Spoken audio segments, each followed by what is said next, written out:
Hello everyone, welcome back to my channel Tutor Raman. I hope you are doing well and today we are going to discuss concept of minimum wages and the purpose of minimum wage policy, factor determining the sound wage policy. तो इन तीनों topics को हम discuss करने वाले हैं इस lecture के अंदर and I hope I will be able to make you understand this whole lecture and let's see further one by one the three topics. तो आइए हम फर्स्ट टॉपिक पे आते हैं, दैट इज मिनिमम वेजेस. तो we will see the definition of minimum wages कि minimum wage actually होता क्या है, right. Basically minimum wages is the salary which employer use to give to the wage earners for the work he performed in a given period of time which cannot be reduced by collective agreement और an individual contract. और जिसको employer इस बात के लिए ये बात कहकर नहीं मना कर सकती है कि ये कलेक्टिव एग्रीमेंट हो गया है कि इससे कम दिया जाएगा, इससे ज़्यादा दिया जाएगा, और द इंडिविजुअल कॉन्ट्रैक्ट या फिर इंडिविजुअल कॉन्ट्रैक्ट बेसिस पे भी इसको देने से मना नहीं कर सकता है कि मिनिमम वेजेस इतना है लेकिन मैं इसे आपको कम दे सकता हूँ सैलरी. नहीं, minimum wage is the lowest minimum level A workers could get A salary. तो वर्कर मिनिमम लेवल पर जितना सैलरी ले सकता है वो मिनिमम वेजेस ही होते हैं. उससे नीचे एम्प्लॉयर उसको नहीं दे सकता है कोई और कारण देके या कोई कलेक्टिव एग्रीमेंट देके या फिर इंडिविजुअल कॉन्ट्रैक्ट के बेसिस पे. तो हमने देखा कि मिनिमम वेज क्या होता है. मिनिमम वेज बेसिकली एक सैलरी है जो एक एम्प्लॉयर वेज अर्नर्स को देता है फॉर किस काम के लिए, जो काम उसने गिवन पीरियड ऑफ टाइम तक के लिए एम्प्लॉयर्स के लिए उन्होंने किया है, वेज अर्नर्स ने. ठीक है, ये जो मिनिमम वेज का पूरा एक ट्रीटी होता है, अब यू कुड से जो कॉन्ट्रैक्ट होता है एम्प्लॉयर और वेज अर्नर के बीच में, ये इसके फिक्स करने के तरीके अलग अलग हो सकते हैं. ठीक है, लेकिन ये बाइंडिंग होता है. बाइंडिंग इसलिए होता है क्योंकि एम्प्लॉयर को ये देना होता है minimum wages, at least minimum wage देना होता है वेज अर्नर्स को या फिर एम्प्लॉय को देना होता है. ठीक है, इसके फिक्स करने के तरीके अलग अलग हो सकते हैं. ठीक है, उसको हम आगे देखने की कोशिश करेंगे कि इसको फिक्स करने के तरीके अलग अलग हो सकते हैं, लेकिन ये एक बाइंडिंग होता है.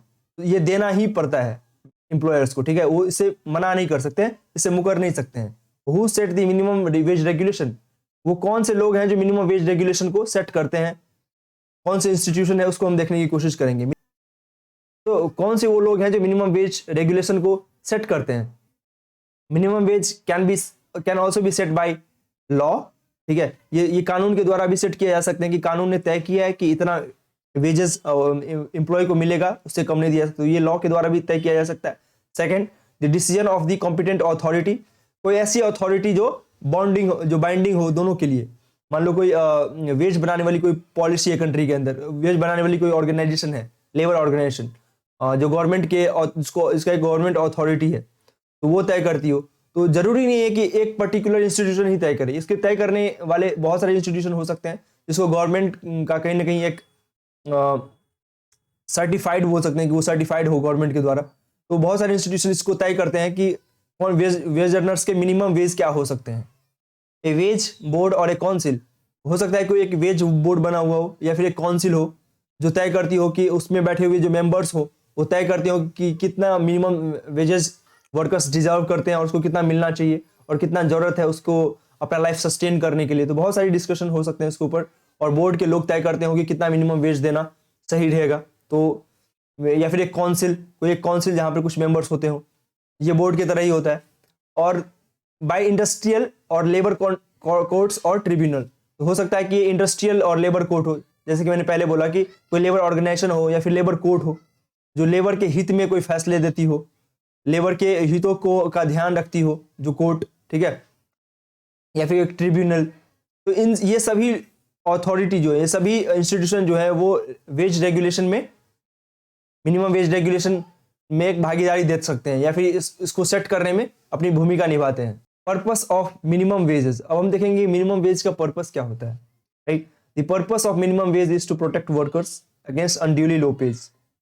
ठीक है, तो मिनिमम वेज का सिंपल सा पर्पस है कि वर्कर्स को बचाया जाए लो पे से. ठीक है, अगर कोई एम्प्लॉयर बहुत ही लो पे देता है, इससे कि उस पैसे से उससे कुछ वर्कर का कुछ नहीं हो सकता, ना वो अपने फैमिली को का ध्यान रख सकता है, ना अपने वो खुद का ध्यान रख सकता है, ना अपने चिल्ड्रंस का ध्यान रख सकता है, किसी का भी ध्यान नहीं रख सकता और एक सस्टेनेबल डिग्निटी के साथ अपनी लाइफ नहीं जी सकता है। तो ठीक है, इस चीज से रोकने के लिए, इस चीज से प्रोटेक्ट करने के लिए वर्कर्स को मिनिमम वेज जो है सो वो चाहिए होता है, ताकि वर्कर्स का जो राइट है वो प्रोटेक्ट किया जा सके, वर्कर्स को भी बचाया जा सके पूरे सिस्टम से।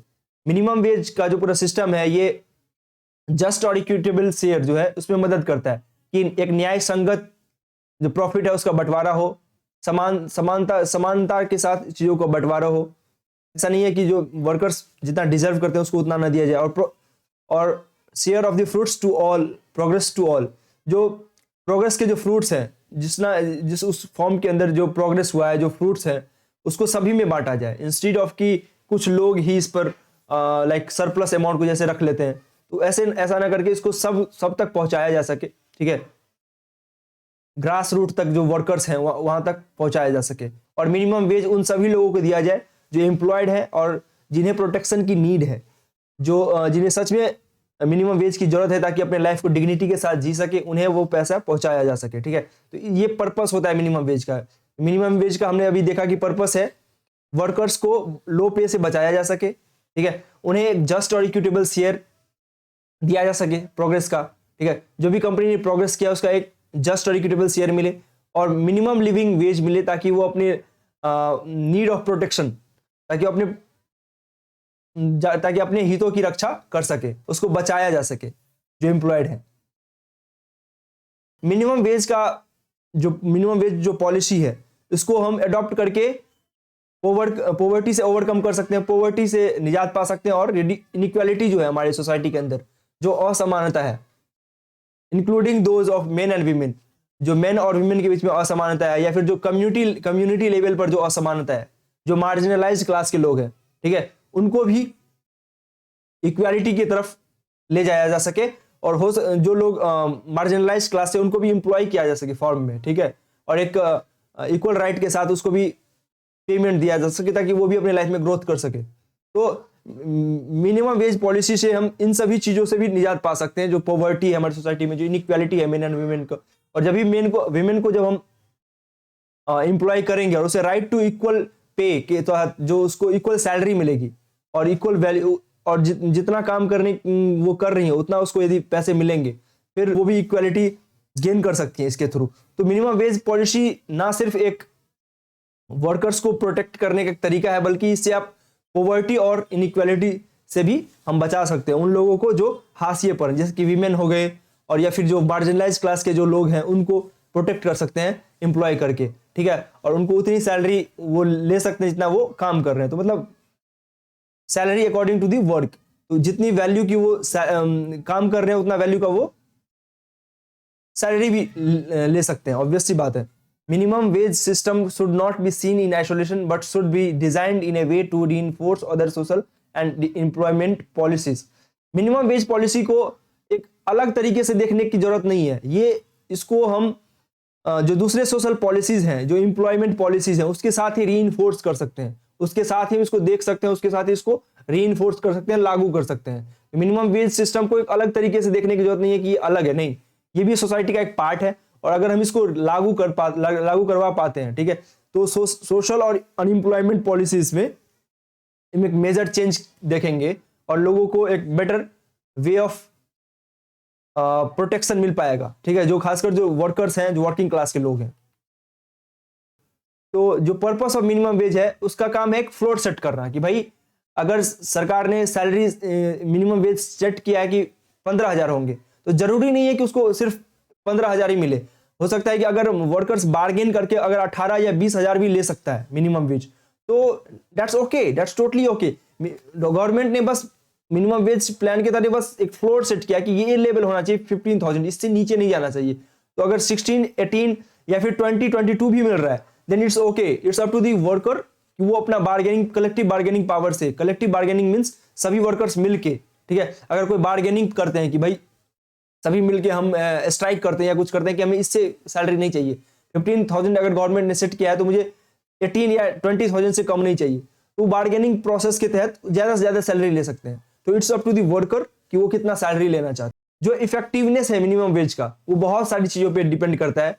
कि ये कितना इफेक्टिव हो सकता है, ये कितना फायदेमंद हो सकता है। मिनिमम वेज का जो पॉलिसी है ये बहुत सारी बातों पर डिपेंड करता है, including the extent to which they afford protection.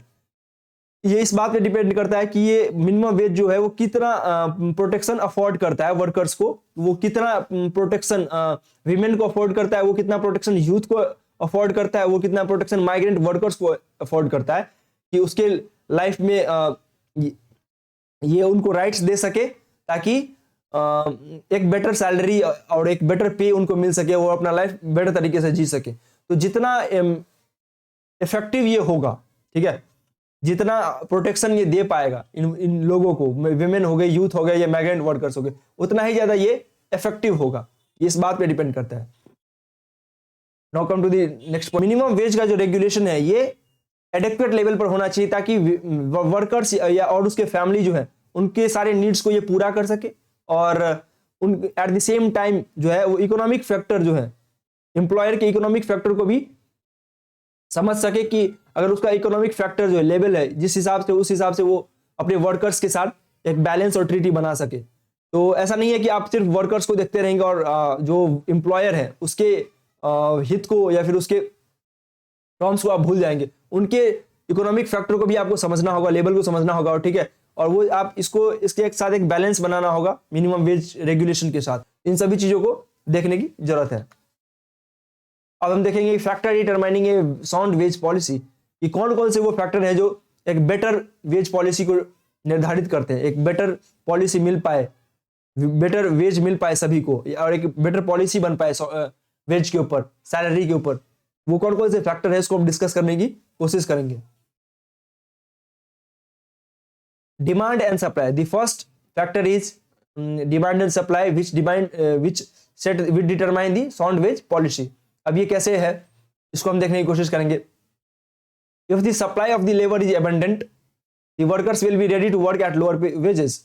बात सिंपल है, अगर वर्कर्स जो है वो बहुत ज्यादा है संख्या में, if their numbers are too much, then employers will hire them at very low salary.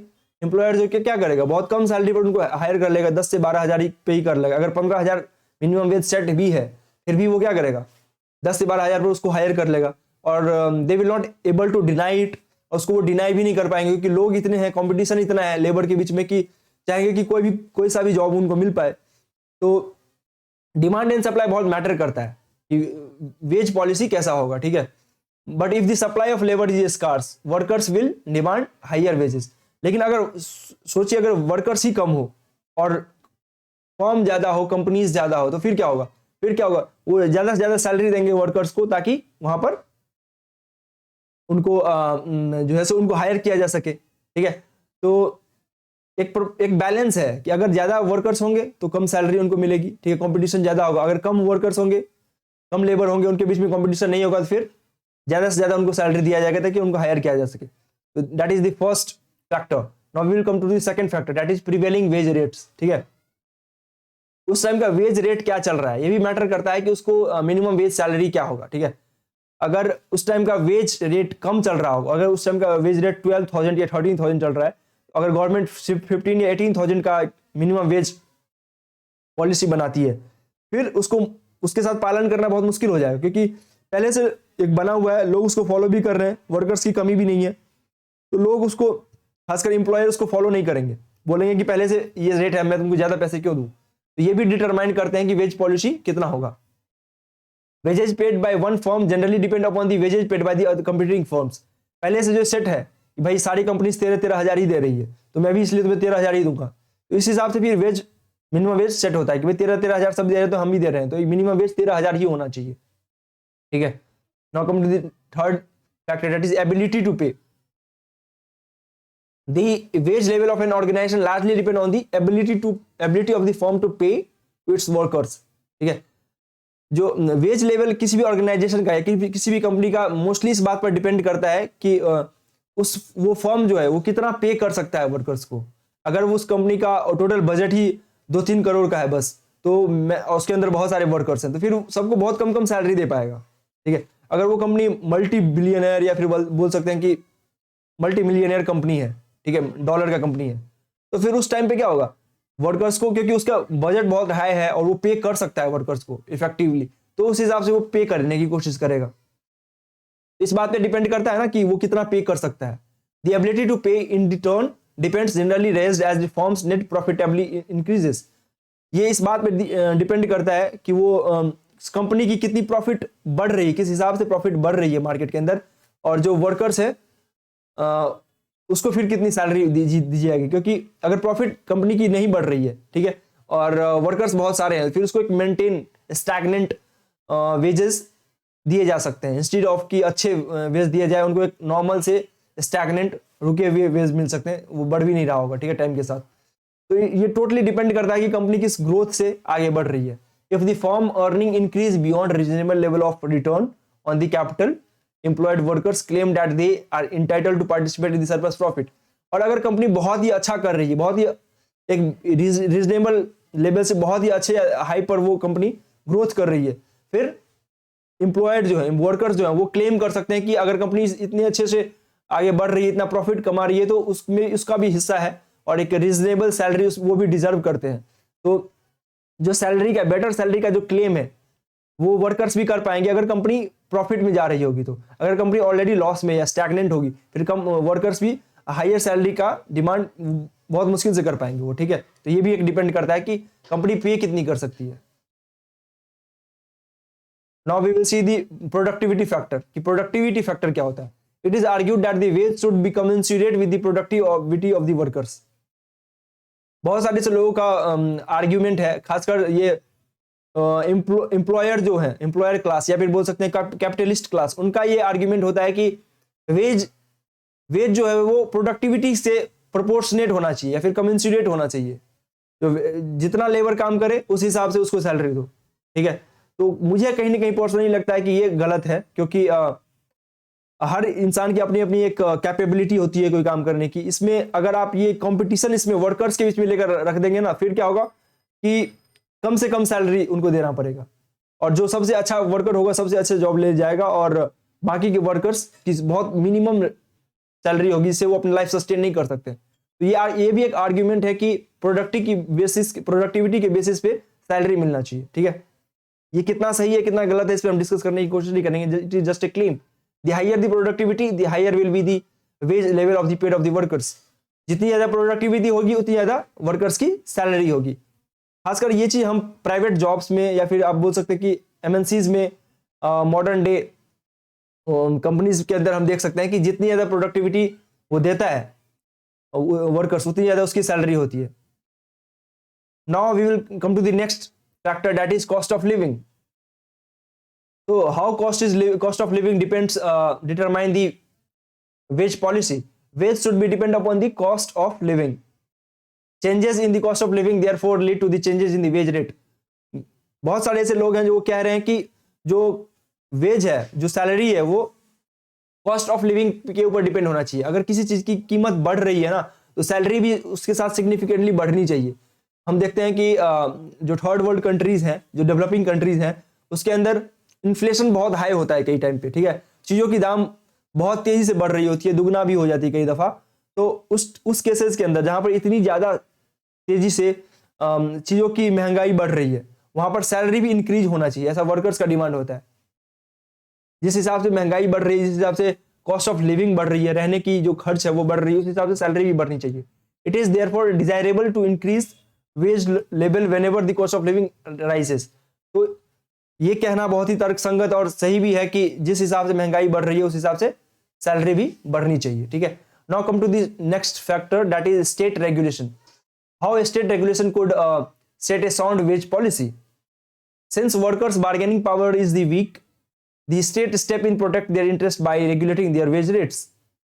हम आमतौर पर देखते हैं कि वर्कर्स जो है अपने एम्प्लॉयर के साथ बार्गेन नहीं कर पाते हैं, क्योंकि workers are always powerful, they are the millionaires billionaires people, right. So they workers cannot afford to fight with them directly many a time. सो उनको क्या करना पड़ता है, एम्प्लॉयर के साथ एग्री होना पड़ता है, ठीक है, और वो उसी टर्म्स पे चल लेते हैं जिस हिसाब से जो है जो एम्प्लॉयर है, जिस हिसाब से वो उसके सामने टर्म्स रखते हैं उसी टर्म्स पर चलने के लिए तैयार हो जाते हैं, because there is a lot of competition between the workers. तो इस केसेस में होता ये है कि उनको एक बेटर सैलरी नहीं मिल पाता है और मजबूरी के में वो उन्हीं चीजों को फॉलो करने के लिए रेडी हो जाते हैं जो एम्प्लॉयर सेट करता है। इस केसेस के अंदर सरकार को बीच में आने की जरूरत है to protect the interest of the worker, ताकि वर्कर के इंटरेस्ट को, वर्कर के हित को बचाया जा सके, उनके हितों की रक्षा की जा सके, ठीक है।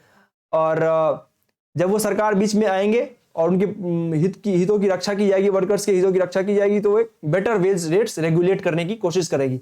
और जब गवर्नमेंट कोई काम को निर्धारित करती है या सेट करती है तो उसको कोई भी डिनाई नहीं कर सकता है।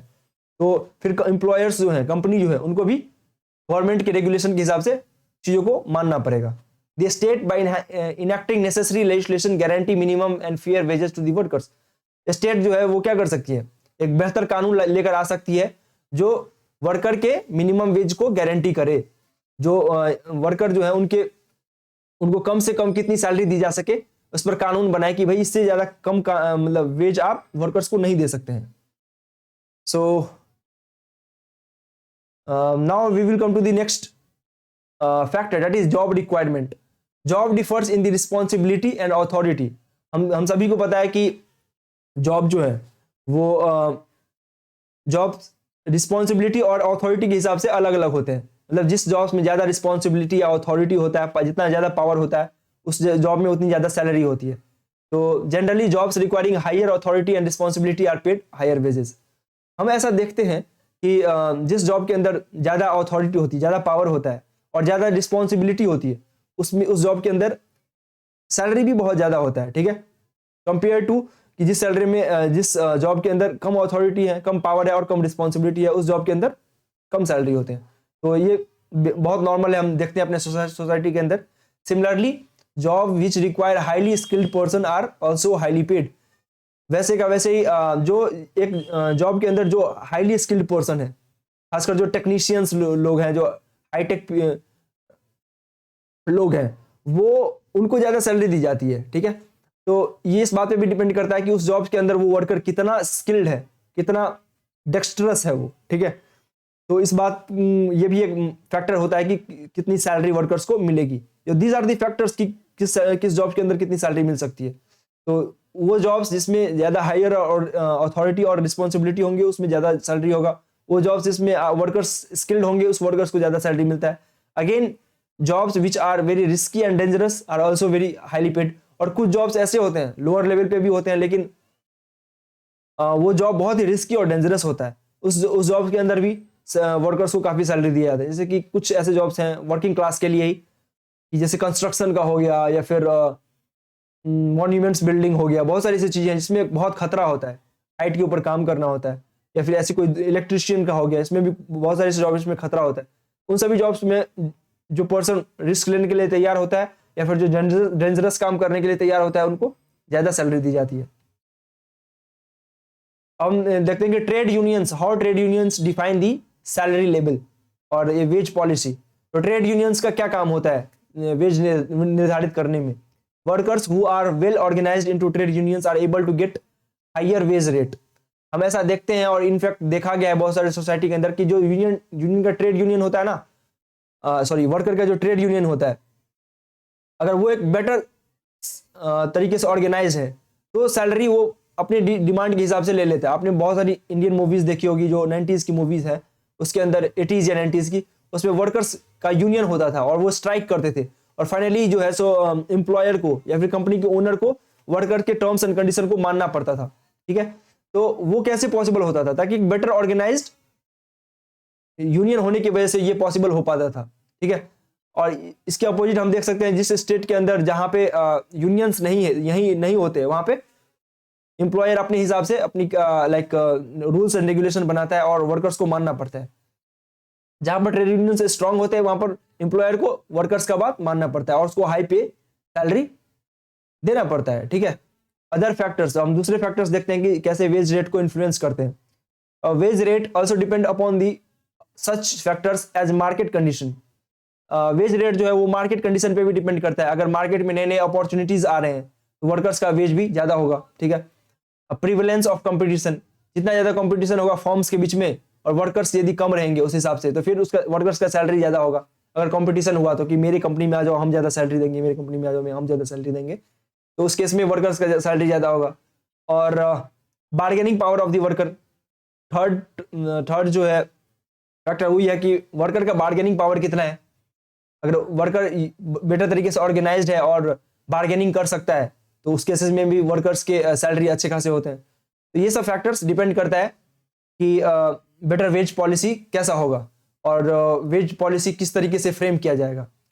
सो that's it for today and I tried my best कि मैं आप लोगों को समझा पाऊँ। और if you really understand this whole lecture, please like, share and subscribe, and also not forget to watch other videos which I had created on YouTube. So check it out, and that's it for today. Thank you. Have a nice day.